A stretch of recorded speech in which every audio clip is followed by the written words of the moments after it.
Good morning. Hope you're doing well. I'm sat outside. I'm just sitting here thinking, oh, it's not too warm yet. And my wife went by and said, do you know, it's 23 degrees already. And it's amazing after a couple of really hot days how much these cooler mornings, you just think, oh, it's really cold. Maybe it won't get to the temperature, but I'm sure it will. The sun will be out, the temperature will rise, and it'll probably be another one of those days of, you know, the highest temperatures we've seen in this area. So today I'm continuing my series on when heaven invades earth. I'm coming towards the end of this series, so today's going to be a slightly different one, and then I do one, possibly two, from the book of Revelation. So I'm starting to think about what I can do next. So if you've got any thoughts of a next series or something that you'd be interested in, and please message me if it's something I feel that I'm able to do that's has to be something that fits with who I am and the way things work for me. But I'd be really happy to look at that. As I start here, it sounds like a free man might be arriving. So anyway, I want to be able to look at that, and please let me know if there's something that suits you. So today I'm going to be picking up in Hebrews 11. I've chosen this one because I think it brings this connection between encounters with God and sorry, I had to pause that for a moment. I was merrily started to sneeze.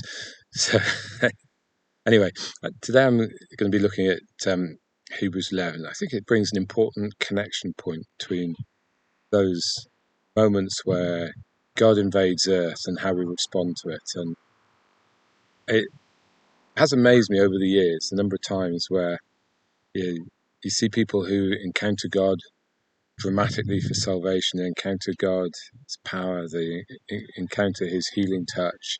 It's really life-defining, life-changing moments. And you look at that and you think that should change the course of their life. And then you see people where it hasn't changed the course of their life. So you got that on one side, and then on the other side, you see those times where people they've had life-changing encounters with God. They they have been healed. They've been dramatically impacted in some way with God, and that sets the course of the rest of their lives. That sets the line of the rest of their life. It sets the direction for the rest of their lives. So, and obviously, there's everything in the middle, making it two dramatic edges. Sometimes we can feel that an encounter with God of that magnitude changed everything forever. But what I've realised over time is it doesn't change it without this other ingredient. This ingredient is the ingredient of faith. So let's have a Hebrews 11 tractors going back. I think we city the way it's all going on today. Yeah. Anyway, Hebrews 11, I think, gives us the connection point, which is faith.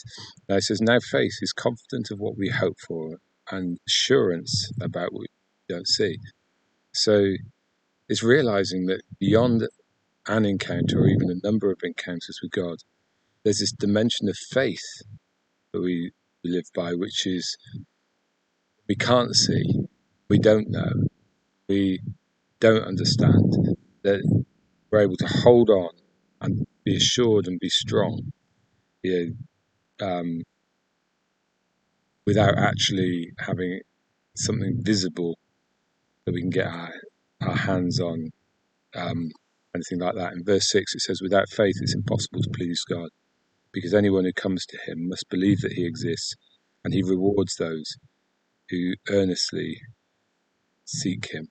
And again, encounters with God, life-changing moments with God, don't, if you like, supersede this walk of faith. They don't supersede our daily, engaging with God and looking towards Him, seeking Him, trusting Him when we don't see what he's doing and the way he's going.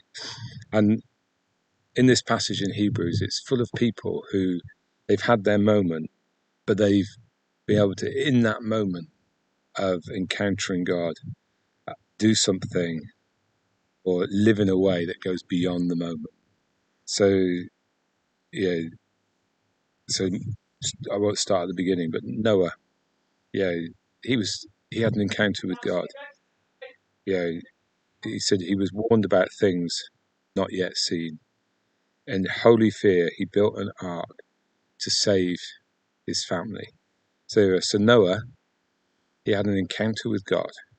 In that encounter with God, he was given, you know, instructions of what to do, and that's where his faith had to click in. Because even in that encounter with God, he had to look beyond and believe what he was hearing, believe the warning, and get building. He had to build in opposition to everything else that was going on around him. He had to build people mocking him. He had to build people who'd never seen that sort of rain. He had to build with people that had never seen that sort of flood.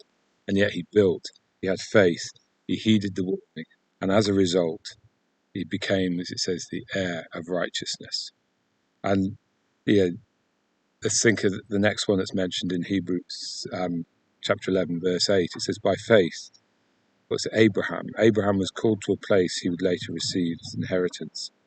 He obeyed and went, even though he didn't know where he's going. So again, Abraham had an encounter with God, and in the encounter with God, he had something, he was given something he had to engage his faith with. His faith was that he'd had an inheritance. The faith was that this journey that he was going was a God-led journey. It says he made his home, promised land, like a stranger and lived in tents. You know, why? Because what he'd seen by faith, it says he was looking forward to a city with foundations and whose architect and builder was God. His faith went beyond the now. His faith stretched out beyond the moment. His faith engaged the moment and, you know, took him forward.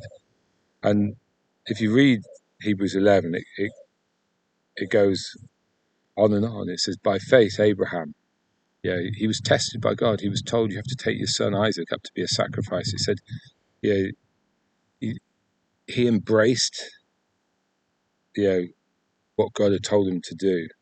And even though he knew that the promise was that Isaac was the son of inheritance, and this is what he came to, this is what his faith came to, this is what he engaged, was that he reckoned that God could raise the dead. And in that way, he received his son back, death. I haven't got time in this to go through each one of these in Hebrews, but hopefully you can grasp the point. And now we hit our own application time. And it's recognizing that when we encounter God, when we have those moments, whether it's you know, an answered prayer, whether it's healing, whether it's an encounter with someone that you think, how did that happen? Whether it's a parking space, whether it's something that dramatically influences the course of your life, to recognize the core thing for us is we grasp that moment and we mix it with faith, and those moments become part of our story and part of our energy, part of our stepping forward into the next thing that God has. That our encounters with God don't, as such, fall on hard ground, but we embed them in our heart, embed them in our story, we rehearse our story. And I want to encourage you that in your own journey with God, you know, to make sure you, whether you have to record them or you have to rehearse them, memorize them, keep them in the forefront of your thinking. Times where God has broken through, you mix faith in and it becomes an influence. I look at my early life as a Christian, and I'd just become a Christian. I was working it out just the weekend, it's 36 years ago, I'd just become a Christian. And well-known evangelist J. John was visiting the area where I was. I hadn't heard him speak, but I'd agreed to go to him that night. I had been as a Christian at this point, and on the way I had the most cracking headache, and I just prayed that my headache would go. And then I remember where I was when I prayed, and I remember just a bit later going, "It's gone." Now, that moment, I absorbed it as part of my journey, and many other things like that over the years. They become my story. They become mixed with my faith, and they become part of energizing me in my ongoing Father and Jesus. It's the same for you. Remember the many stories, remember the many blessings, and step forward with a fresh faith to today, tomorrow. Bless you. Have a wonderful, wonderful day. If it gets too hot, hide from it. Otherwise, I'll see you on Thursday. Bye for now.